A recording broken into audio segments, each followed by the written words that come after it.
আজকে আমার অফিসে এক লোক আসছে, আয়সা বলে, হুজুর দুবাইতে এক চিটার, সে আমার কয়েক কোটি টাকা মেরে দিছে।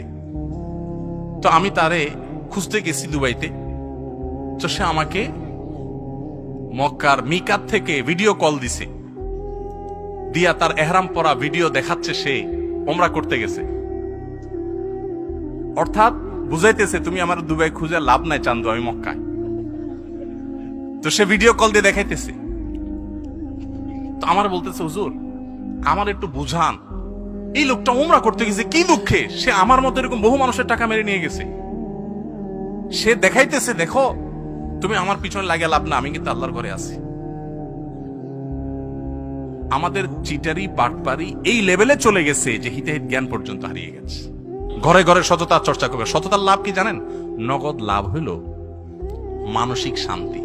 যারা চোর এদের মানসিক শান্তি হয় না। ধরেন একজন চুরি করে হাজি সাহেব হয়েছে, এখন সারা জীবন আকাম কুকাম করছে, এখন লাখ লাখ কোটি কোটি টাকার মালিক হয়ে গেছে। এখানে মাহফিল আয়েশা বলল, হুজুর সিফাত হাসান সাহেবের মাদ্রাসার জন্য আমি এত লাখ টাকা দিয়ে দিলাম, জানে মাহফিলের জন্য এত টাকা দিয়ে দিলাম, হুজুর আপনারও একটা হাদিয়া দিয়ে দিলাম।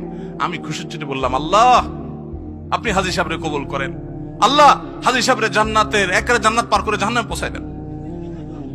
আমি হয়তো অনেক লম্বা লম্বা দোয়াও করে দিব, আপনারাও বলবেন নারায়ে তাকবীর, সুবহানাল্লাহ, বলেন মাশাআল্লাহ, আলহামদুলিল্লাহ, কিন্তু আল্লাহর ফেরেশতা বলবেন তুই চোর।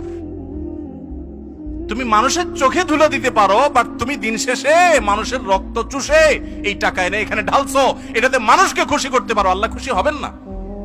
আল্লাহ খুশি হবেন যখন এই টাকার মালিকের কাছে টাকা ফেরত দিবা।